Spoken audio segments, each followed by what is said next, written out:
নমস্কার বন্ধুরা, আমি প্রিয়াঙ্কা চলে এসেছি তোমাদের সাথে মাংসের একটা স্পাইসি রেসিপি নিয়ে। যারা আমার মতো স্পাইসি খেতে পছন্দ করো, প্রথমেই আমি মাংসটাকে ভালো করে ধুয়ে নিয়ে এখানে ম্যারিনেট করে রেখেছি। মাংস ধোয়াটা তো আমরা সবাই জানি, তার জন্য সেটা আমি আর দেখালাম না। ম্যারিনেশনের জন্য এখানে কী কী দিয়েছিলাম সেটা আমি শুধু তোমাদেরকে বলে দিচ্ছি। তার আগে এখানে আমি দেখিয়ে দিই কী কী আমি মশলা নিয়েছি। এখানে দেখো, কাঁচা লঙ্কা, তেজপাতা, আদা বাটা, শুকনো লঙ্কা, গোলমরিচের গুঁড়ো আর চুই ঝাল, এখানে টমেটো, পেঁয়াজ আর নিয়েছি দুটো গোটা কাঁচা লঙ্কা, রসুন, ব্যাস। আর এখানে দেখো ম্যারিনেট করা মাংসটা রয়েছে। আর এখানে দেখো আমি কড়াই বসিয়ে দিয়েছি। কড়াই বসানোর পরে কড়াইটা গরম হওয়ার পরে কিন্তু আমি তেল দিয়ে দিয়েছি। এবার কিন্তু আমি তেলটা গরম হয়ে গেলে তারপরে আমি এখানে ফোড়ন দিয়ে দেবো। ফোড়নের জন্য এখানে আমি কী দিলাম, এখানে দিয়ে দিয়েছি দুটো শুকনো লঙ্কা আর তেজপাতা। শুকনো লঙ্কা ফোড়ন দেওয়ার পরে দেখো তেলটা গরম হয়ে গেছে কতটা ভালো, এটা কিন্তু দেখেই বোঝা যাচ্ছে, তাই না? এবার একটুখানি হালকা নেড়ে চেড়ে নিয়ে তেজপাতা আর লঙ্কাগুলো এবার আমি দিয়ে দেবো এর মধ্যে সমস্ত পেঁয়াজ কুচিগুলো। আমি কিন্তু পেঁয়াজ কুচি দিয়ে করি মাংস রান্না, অনেকে কিন্তু আবার পেঁয়াজ বাটা দিয়েও করতে পারে। এটা কিন্তু তোমাদের ইচ্ছা, তোমাদের পছন্দ যে তোমরা পেঁয়াজ বাটা ইউজ করবে নাকি এরকম ঝুরঝুরি পেঁয়াজ কাটা। তো আমি পেঁয়াজগুলো দিয়ে এবার আমি ভালো করে আমি পেঁয়াজটাকে একটুখানি নাড়িয়ে চাড়িয়ে নেব হালকা বাদামি হওয়া পর্যন্ত। বেশি কিন্তু ভাজবো না, তাহলে কিন্তু একদম আলু ঝুরি ভাজা হয়ে যাবে। তো একটুখানি নুন দিয়ে পেঁয়াজটাকে আমি ভালো করে একটু, বন্ধুরা গ্রাম বাংলার দিকে কিন্তু এইভাবে কিন্তু মাংস রান্না হয়। যারা একটুখানি ঝাল পছন্দ করো, এই রান্নাটা কিন্তু সম্পূর্ণ তাদের জন্যে। আর লাস্ট পর্যন্ত দেখো, অবশ্যই তোমাদের কিন্তু ভীষণ ভালো লাগবে এই রান্নাটা। পেঁয়াজটা কিন্তু দেখো এখানে আমার বাদামি করে ভাজা হয়ে গেছে। খুব বেশি ভাজবো না, একেবারে কমও ভাজবো না, ঠিক পেঁয়াজ ভাজাটা এমন হতে হবে। এবার আমি দিয়ে দেবো এর মধ্যে রসুন বাটা। রসুনটা দেওয়ার পরে আমি কিন্তু ভালো করে একটু নাড়িয়ে চাড়িয়ে নেব যাতে কাঁচা গন্ধটা না থাকে। ভালো করে রসুনটা দিয়ে নাড়িয়ে চাড়িয়ে নিয়ে তারপর আমি এর মধ্যে দিয়ে দেবো কিন্তু আদা বাটা। আর এদিকে আমার তো মাংস ম্যারিনেট করাই ছিল। ম্যারিনেট করার সময় আমি কী দিয়েছি সেই সবটা তোমাদেরকে বলবো। মাংসটাকে ভালো করে ধুয়ে নিয়ে তারপরে এর মধ্যে দেখো এখানে আমি একটু আদা বাটাও দিয়ে দিলাম। এবার আদা রসুন তো আগেই দিয়েছিলাম, দিয়ে আগে একটু নাড়িয়ে চাড়িয়ে। আচ্ছা, এবার বলি মাংসতে ম্যারিনেশনে কী দিয়েছিলাম। একটু তেল, হলুদ, নুন, আর দিয়েছিলাম সামান্য একটুখানি গোলমরিচের গুঁড়ো, আর দিয়েছিলাম একটু আদা রসুন দিয়ে কিন্তু আমি ভালো করে কিন্তু মাখিয়ে রেখে দিয়েছিলাম পুরো 1 ঘন্টা মতো।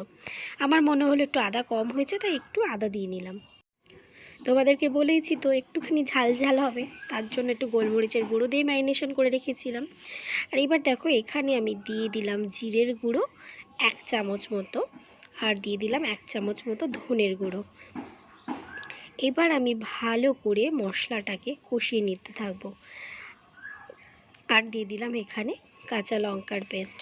তো ভালো করে আর কি এবার এগুলো সব কিছু দিয়ে এবার দেখো এর মধ্যে দিয়ে দিলাম শুকনো লঙ্কার পেস্ট। তোমাদেরকে তো প্রথমেই বলেছি আজকে কিন্তু একদম স্পাইসি করে একদম চিকেনটা রান্না হবে, পুরো ঝাল ঝাল করে।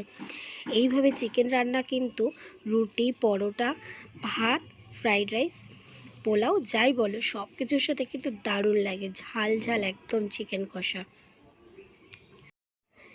এবার দেখো আমি এর মধ্যে, তোমরা তো দেখতেই পেলে, আমি দিয়ে দিলাম হলুদ, নুন, সব কিছুই দিয়ে দিয়েছি। এবার আমি ভালো করে মশলাটাকে কিন্তু নাড়িয়ে নেব।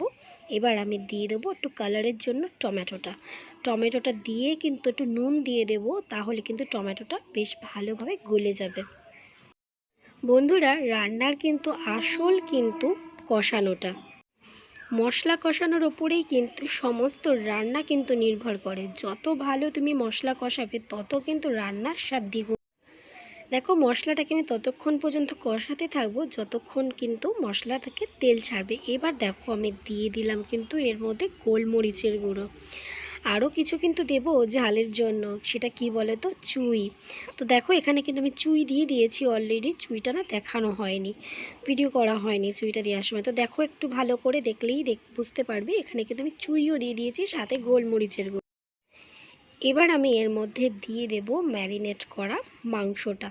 মাংসর মধ্যে তো আমি ম্যারিনেট করার জন্য আর একটু পাতিলেবু আমি দিয়ে দিয়েছিলাম ম্যারিনেশনের সময়। এতে কি হয়, অনেক সময় না একটা আষ্টে গন্ধ থাকে দেখবে মাংসের মধ্যে, অনেকের তার জন্য খেতে একটু প্রবলেম হয়। তার জন্য একটুখানি পাতিলেবু দিয়ে দিলে সে আষ্টে গন্ধটা কিন্তু কেটে যায়। তোমরা কিন্তু চাইলে এই কষানোর সময়ও কিন্তু একটুখানি পাতিলেবুর রস দিয়ে দিতে পারো। তো এবার দেখো আমি মাংসটাকে ভালো করে কষিয়ে নেব, কারণ মাংসটাকে তো এবার ভালো করে কষাতে হবে। যেমনিভাবে আর কি মশলাটা আমি কষিয়ে নিয়েছিলাম, কষিয়ে দেখেছো মশলা থেকে একদম তেল বেরিয়ে এসেছিলো। মশলা দেখবে যত ভালো কষানো হবে না, দেখবে মশলা থেকে তেল ছাড়বে, আর তখনই বুঝে যাবে যে মশলা কিন্তু তোমার ভালো মতো কষানো হয়ে গেছে। এবার আমি খুন্তি দিয়ে পুরো মাংসটাকে ভালো করে নাড়িয়ে নেব। দেখো এদিকে মাংসটাকে কিন্তু আমি ভালো করে নাড়িয়ে কষাতে কষাতে এটা কিন্তু দেখো যে জল ছেড়েছে, এটা কিন্তু পুরোটাই কিন্তু মাংসের জল। আমি কিন্তু কোনো রকম জল কিন্তু এখনও পর্যন্ত আমি ইউজ করিনি। আর দেখো এখানে গোটা দুটো কাঁচা লঙ্কাও দিয়ে দিয়েছি, তার মানে বুঝতেই পারছো ঝালের জন্য কত কিছু দেওয়া হয়েছে। মাংসটা দেখো আমার কতটা ভালো কষানো হয়ে গেছে। এবার কিন্তু আমি মাংস কষার মধ্যে দিয়ে দিলাম গোটা গোলমরিচ আর গোটা গরম মশলা আর একটুখানি রসুন। এইভাবে দিলে কিন্তু মাংসের দুর্দান্ত একটা স্মেল বের হয়। এবার আমি দেখো মাংসটাকে আরেকটু ভালো করে কষিয়ে নেব। দেখো মাংসর থেকেও কিন্তু অলরেডি কিন্তু তেল ছাড়তে শুরু করে দিয়েছে, দেখেছো মাংসটা কতটা ভালো রান্না হয়ে গেছে এখানে কিন্তু দেখে বোঝা যাচ্ছে। বন্ধুরা, চুই কিন্তু ভীষণ একটা উপকারী জিনিস। চুই ঝাল যারা যারা চেনো বা খেয়েছো তারা কিন্তু খুবই জানো যে এটা কিন্তু কত উপকারী একটা জিনিস। অনেকেই কিন্তু আমরা চুই ঝাল সম্পর্কে জানে না, তাদের জন্য আমি বলবো অবশ্যই তোমরা কিন্তু ট্রাই করে দেখো, এটা কিন্তু ভীষণ শরীরের জন্য উপকার আর বেশ ঝাল ঝাল, খুব ভালো লাগে খেতে। তো কেমন লাগলো আমার ঝাল ঝাল চিকেন কষার রেসিপি? আমার চিকেন কিন্তু রেডি, তো অবশ্যই কিন্তু কমেন্ট করে জানিও, ভালো লাগলে একটা লাইক করে দিও।